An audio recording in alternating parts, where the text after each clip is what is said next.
Hi, I'm Matt from ePipeMods. And I'm Brian, the newest addition to ePipeMods. We've been working real hard to bring you a bunch of new mods to Chicago Vape Fest this year. But most of all, we've been working on the version 2 of our pipes. This is one of the version 2s, this little bitty pipe here. DCA on there with a Ming drip tip from Cherry Vape. We're going to show you what makes a V2 and how it's different from our old pipes. So keep watching the video. Alright, so here are the V2s. We've got variable voltage, we've got free hands with Shanks, and the newest addition to ePipeMods is the Shankless pipes. The Shankless pipes are going to start at $100, be a little bit more affordable for those of you that wanted a handcrafted wood mod from ePipeMods. Can now get one for just $100.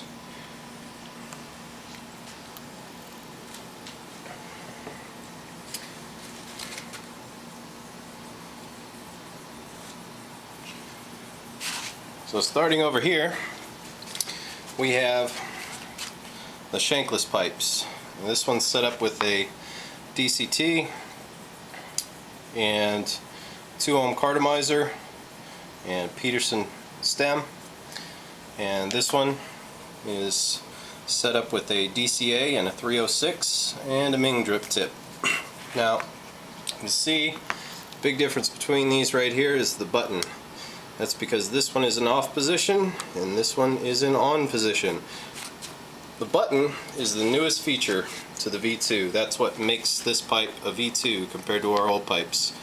Our old pipes, you actually had to take the wood cap off of the pipe and put it back on. These pipes, in order to get the battery out, give it a good hard jolt and the battery pops out. Kind of like unpacking a tobacco bowl. You can tap it on the table a little bit and the battery's going to pop out that way too. The battery goes in there and won't fall out unless you slam it pretty hard. So you don't have to worry about your battery slinging out of there. It's really not that easy to get it out, but it's not that hard either. So you got your button, also magnetically seating. There's no spring in the button. It just clips onto the pipe and you just press it down and that activates the atomizer. Now the off position is simply take the button off, put it upside down on the battery and stick it in the pipe, and now the pipe cannot be activated. So it's a brand new feature of the version 2. You actually have an off position for your pipe. And another safety feature that we've added is an actual fuse. This is a user replaceable fuse. If you were to screw an atomizer onto the pipe and the atomizer were to short circuit, it will pop the fuse before it burns up the battery. And we all know that safety is a big deal right now, so we thought that maintaining some sort of fuse. We used to have hot springs in the pipes, and now we actually have a fuse. So we thought that would be a good safety addition for people. And you can replace the fuse yourself or send it back to us, and for like $10 we'll replace it for you, polish up your pipe for you. We'll have a link on the site, or an option on the site, to send your pipe back for fuse replacement for like $10. So anyway, there you have it. That's what makes this a V2, is this new button style. In the future we'll have more than just the faux tobacco buttons. We'll have some metal buttons. For right now, all we have is the faux tobacco. And what this does for us is allows us to be a lot more creative. A freehand like this is an alien pipe for the Prometheus movie coming out. We're able to do some more creative, more crazy designs because we don't have to cut the caps.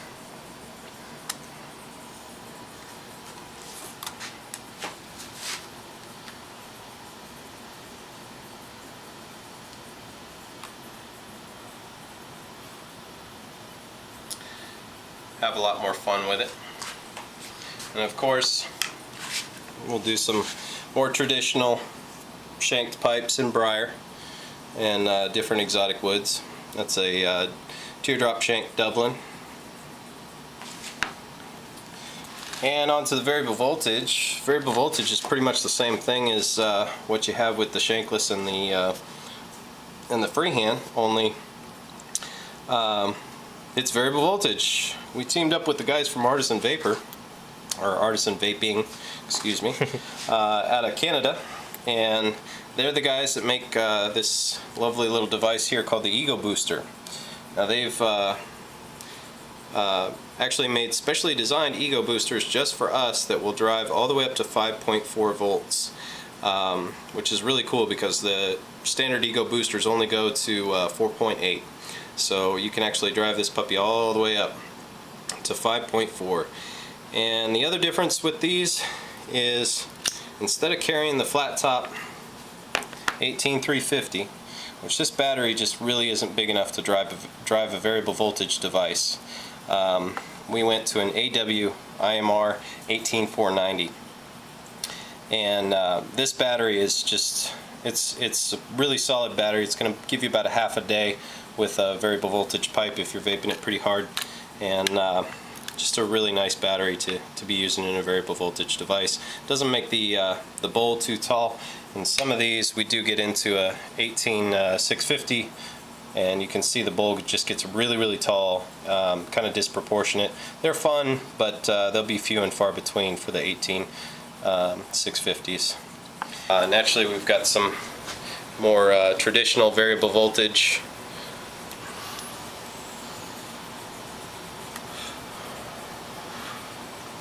and they hit hard. I'm not huge into variable voltage, but I know a lot of you guys out there are, so here it is, the final deal with the pipes. Variable voltage, you got what you wanted.